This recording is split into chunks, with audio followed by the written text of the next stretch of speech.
Life was mostly predictable for me, Sarah, a 30-year-old fiercely climbing the corporate ladder. From my college days to the boardroom meetings, I had it all planned out. But the plot twist in my well-structured life script? Marrying Alex and forming an unexpected alliance with his mother, Linda. Alex and I met in the least romantic of places, the university library. I was buried in finance books, he was wrestling with computer science. Our eyes met over a pile of textbooks, and the rest, as they say, is history. We were two college kids, juggling classes and dreams, but together, we were invincible. Alex was the calm to my storm, the laughter to my seriousness. Our friend Brian, a pal from college days, played a big part in our lives too. He was the one who vouched for Alex, getting him a job as an IT guy at his firm. Brian and his wife, Rachel, were like the couple version of that cozy, familiar cafe you love, always welcoming, always a good time. Then came Linda, Alex's mom. I'd heard the horror stories, the meddling, the judging. But Linda? She was different. Warmth radiated from her like the sun on a chilly morning. She welcomed me not just into her family but into her heart. Sarah, you're exactly what Alex needs. A strong, smart woman. He's a lucky man, Linda would say, her eyes twinkling with sincerity. And somehow, her words made me feel not just accepted, but cherished. Our relationship was a dance of mutual respect and affection. Even on my busiest days, I'd make time to call her, just to check in. Hey, Linda, it's Sarah. How are you holding up? Oh, dear, just the usual. But tell me, how's work? Don't let them overwork you, Linda would reply, her voice always laced with concern. We'd chat about everything and nothing, from her legendary apple pie recipe to the latest office politics. Linda wasn't just my mother-in-law, she was a confidant, a friend. We were a trio bound by love, but even the strongest bonds can fray under the weight of unspoken truths and unmet expectations. And as the days rolled into nights, the cracks began to widen, setting the stage for a storm that was silently brewing on the horizon. The glow of my career cast a shadow over my personal life. With each promotion and business trip, the distance between Alex and me grew. Our home, once a sanctuary, started to feel more like a hotel for me, a place to crash between flights. One evening, I returned from a grueling 2-week trip. The house greeted me with a cold silence, and a mess that seemed to scream neglect. Pizza boxes piled up like a monument to Alex's apathy, and the laundry basket overflowed, a testament to the widening gap in our relationship. Alex, this is ridiculous. It looks like a dump here. I snapped, my frustration boiling over as I surveyed the chaos. He looked up from his computer, his eyes barely registering my presence. Hey, Sarah. Chill. Yeah, it's just a bit of mess. No big deal. No big deal? I work my butt off, and you can't even manage to keep the house clean? Is that asking too much? My voice was sharp, the words slicing through the tense air. He shrugged, a dismissive gesture that fueled my anger. You know I'm not Mr. Clean. Why fuss about it? Why? Because I live here too, Alex. Because we're supposed to be a team. The words tumbled out, raw and unfiltered. The conversation, if you could call it that, ended with cold silence. Our home felt more like a battleground, our conversations reduced to terse exchanges and resentful glances. The next day, Linda called. Her voice, usually so warm and comforting, carried a note of concern that made my heart sink. Sarah, dear, is everything all right? You sounded off yesterday. I sighed, the weight of the unspoken truths heavy on my chest. It's been tough, Linda. The house, Alex, everything seems to be falling apart. Linda was silent for a moment, then spoke with a firmness that was rare for her. Sarah, you're doing your best. But Alex needs to step up. You can't carry the load alone. Her words were a balm, a reminder that I wasn't in this turmoil alone. But they were also a stark reminder of the growing rift between Alex and me. That night, as I lay in bed, the moonlight casting a soft glow in the room, I couldn't shake the feeling of disquiet. The once comforting silence now felt oppressive, filled with the echoes of our failing relationship. "Alex, we need to talk. This can't go on," I whispered into the darkness. He turned to face me, his face a mask of indifference. "What's there to talk about, Sarah? It's just a bit of mess, not the end of the world." "But it's not just the mess, Alex. It's us. We're drifting apart, and if we don't do something, I'm afraid we'll end up strangers living under the same roof."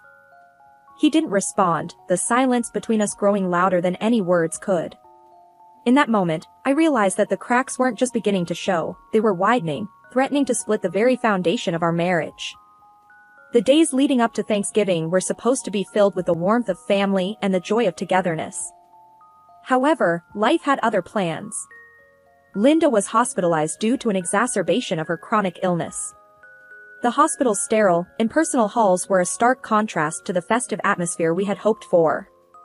Sitting by her hospital bed, I held her hand, her usual warmth diminished by the cold touch of 4 needles.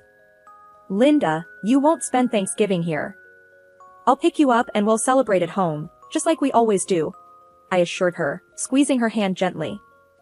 She smiled weakly, a shadow of her usual vibrant self. "Thank you, dear.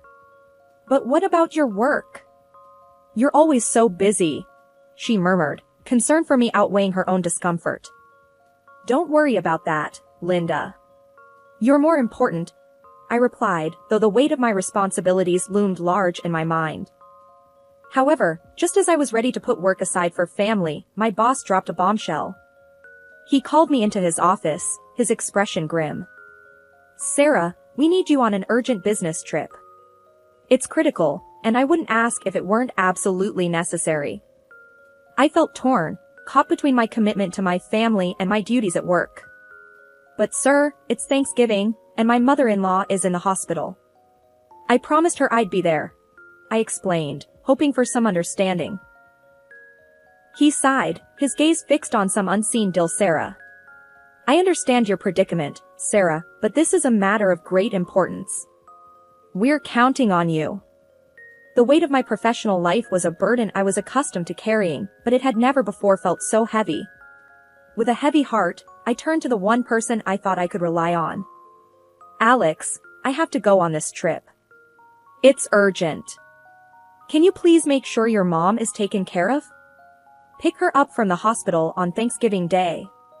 She shouldn't be alone on the holiday," I pleaded, the worry evident in my voice. Alex, who had been more distant lately, seemed to understand the gravity of the situation. He nodded, a glimmer of the man I once knew shining through. "Of course, Sarah. I'll take care of Mom. You don't have to worry about a thing," he assured me, his voice steady and reassuring. Reluctantly, I packed my bags, my mind a chaotic mix of client meetings and concern for Linda. As I left, I glanced back at our home, a place that once represented comfort and love, now a symbol of the sacrifices and choices that define our lives. On the trip, amidst the endless meetings and business strategies, my thoughts constantly drifted back to Linda and Alex. I found myself checking my phone incessantly, hoping for an update, a sign that everything was as it should be. But it was the silence that spoke volumes, the absence of messages or calls that painted a picture far from the reassuring promises made. As the critical hours ticked away, the unease in my heart grew, a foreboding sense that this Thanksgiving was going to be unlike any other we had ever experienced. The silence of my phone was deafening, each missed call to Alex a growing echo of my anxiety. The business trip, usually a whirlwind of meetings and networking, felt like a slow crawl, each moment stretching out with worry for Linda and frustration towards Alex. I tried calling again, the phone ringing hopelessly into the void. "Come on, Alex, pick up," I muttered under my breath, the bustling airport around me fading into a blur. The call went to voicemail, again. My mind raced with worst-case scenarios, each more troubling than the last. In desperation, I dialed Linda's number, half expecting the same cold silence. But after a few rings, her frail voice came through, weak and tinged with sadness. Linda, it's Sarah. I've been trying to reach Alex.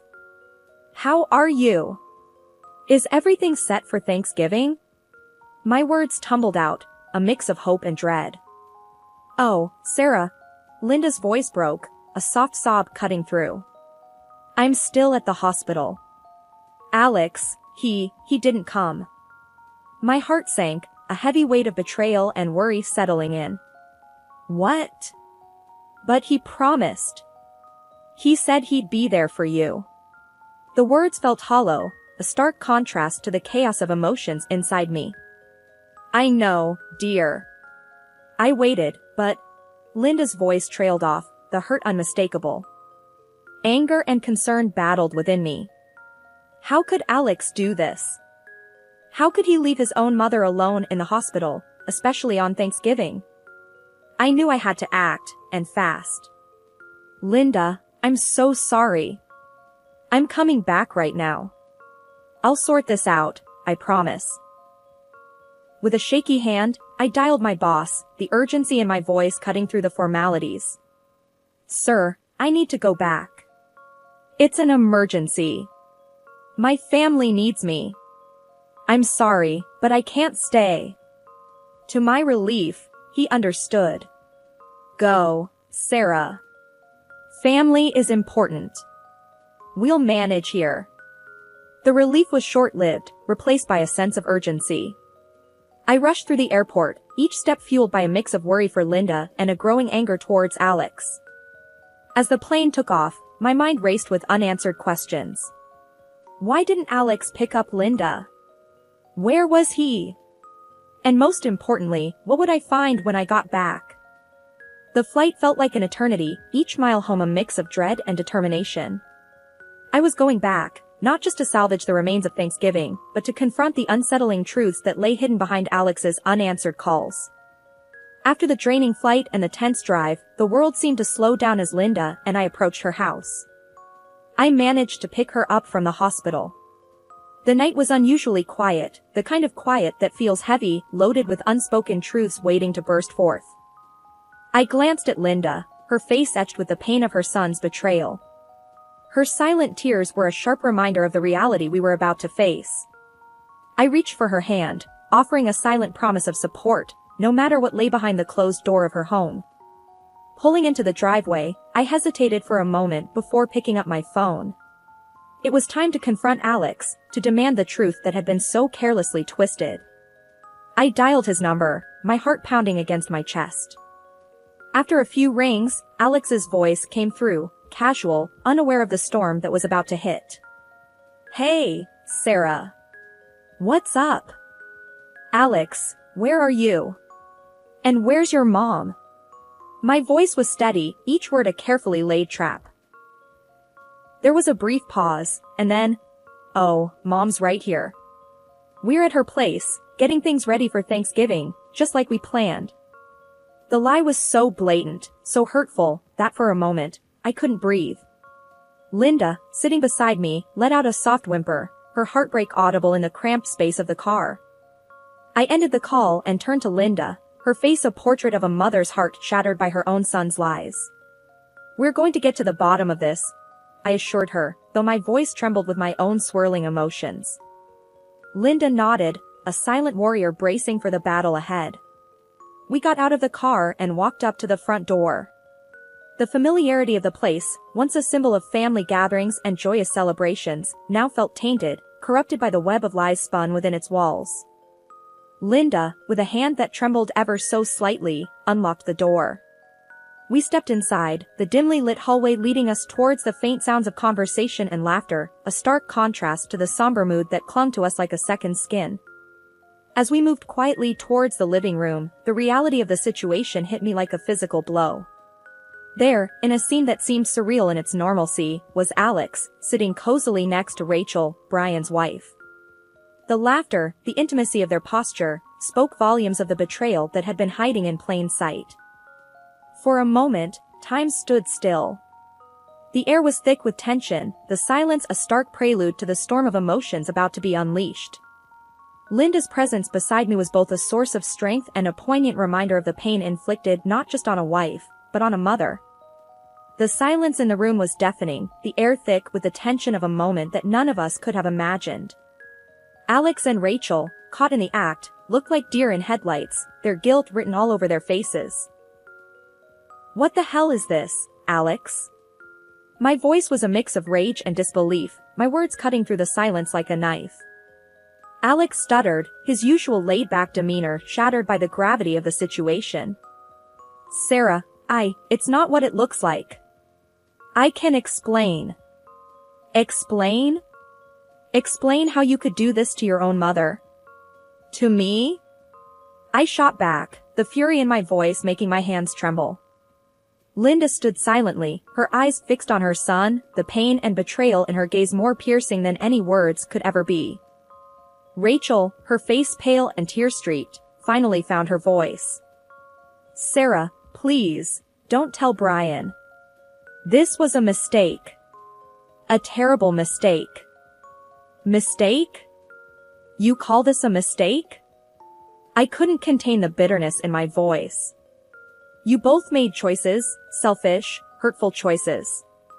And now, you want to sweep it all under the rug like it's nothing?" Alex tried to speak, to salvage what little he could from the wreckage of lies. "Sarah, please, let's talk about this. We can fix it." "Fix it? How, Alex?" "By pretending that your affair, your betrayal of everything we stood for, never happened?" The room felt smaller, the walls closing in with the weight of the truth now laid bare. Linda, who had been a silent witness to the unfolding drama, finally spoke, her voice a soft yet formidable force. "Alex, how could you? After everything, how could you do this to your family?" Alex's gaze dropped, unable to meet the eyes of the two women he had hurt the most. The room was filled with the sound of broken hearts and shattered trust, the aftermath of choices that could never be undone.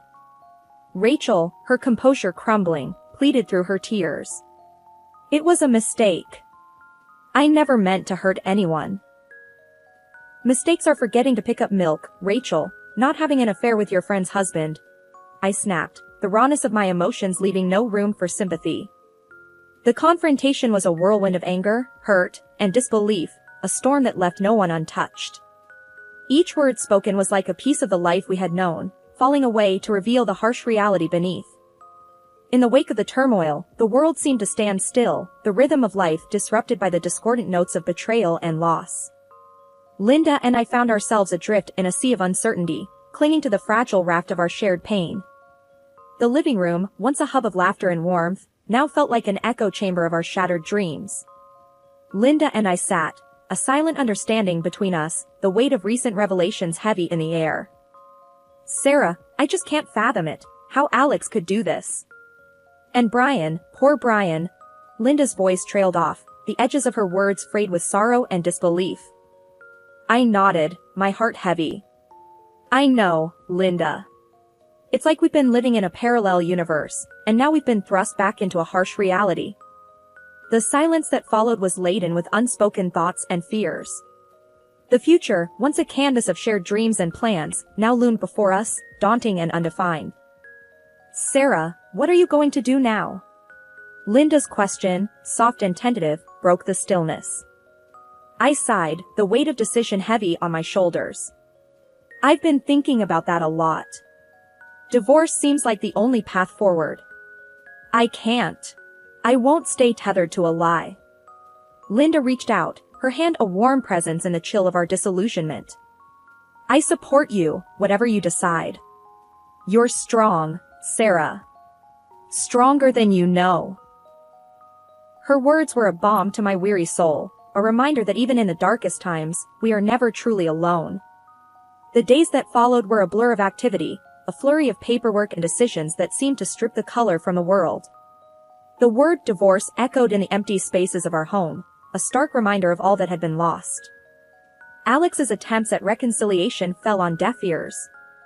His presence, once a source of comfort and joy, was now a specter of betrayal, a ghost haunting the corridors of my heart. "Sarah, please. Can we not try to work through this? I'm sorry, more sorry than you can imagine." Alex pleaded, his words a desperate attempt to bridge the chasm his actions had created. Sorry doesn't undo what you did, Alex. It doesn't erase the pain, the lies. I need to find my way forward, and I can't do that with you, I replied, my voice a steady anchor in the storm of my emotions. The revelation of Alex and Rachel's affair sent shockwaves through our lives, but the fallout didn't end there. Brian, who had been a friend and ally, was blindsided by the betrayal. His decision was swift and final. Alex lost not only his wife but his job as well, the consequences of his actions leaving him isolated and exposed. Rachel, too, faced the harsh aftermath as Brian filed for divorce, the trust in their marriage irreparably broken. The garden was serene, a tranquil oasis where Linda and I sat, surrounded by the vivid tapestry of autumn. The air was crisp, carrying the scent of change, a reminder that even in life's coldest moments, warmth and beauty could still be found. Linda broke the silence, her voice thoughtful. You know, Sarah, life never stops surprising us. Just when we think we have it all figured out, it turns everything upside down. I smiled, feeling the truth in her words. It sure does. But somehow, it's in these upside-down moments that we really find our strength, don't you think? She nodded, her eyes reflecting the wisdom of experiences lived and lessons learned. Absolutely. Strength and maybe a bit of stubbornness too. Our laughter mingled with the gentle rustle of leaves, a symphony of resilience and renewed spirit. The conversation drifted, touching on memories, dreams, and the open road ahead. I've been giving it a lot of thought. I began, the idea that had been simmering in my mind now ready to be shared. I think it's time for a new chapter, Linda. A new place, new faces, a new start. Linda's eyes widened slightly, a mix of surprise and understanding. A new place? That's a big step. But if anyone can make it work, it's you, Sarah. What's on your mind? Somewhere far from here. A place where the past doesn't linger around every corner. I want to rediscover myself, outside the shadows of what's happened, I said, the words painting a picture of hope and liberation. Linda reached for my hand, her touch a warm anchor in the sea of uncertainty. You'll always have a place here, Sarah. No distance can change that. And remember, I'm just a phone call away, day or night. I squeezed her hand, grateful beyond words. I know, Linda. And that means the world to me. But I feel like this is something I need to do. To prove to myself that I can start over, that I can build something new from the ground up. We all need that sometimes, a fresh start, Linda mused, her gaze following the flight of a lone bird across the sky. And while you're out there, building your new life, never forget how strong you are, Sarah. You've weathered a storm many couldn't, and you've come out stronger on the other side. The sun began its descent, painting the sky in shades of orange and pink. The garden, a riot of colors and life, stood as a testament to new beginnings and the resilience of nature. As the day faded into evening, the garden became a silhouette against the twilight sky. Linda and I sat in comfortable silence, two souls connected by shared experiences and an unbreakable bond. With Linda's support in my heart and the lessons of the past in my mind, I stepped into the new chapter, ready to embrace whatever lay ahead. The journey wasn't about forgetting or leaving behind, it was about moving forward, carrying the wisdom of experience as a beacon in the journey towards a new horizon.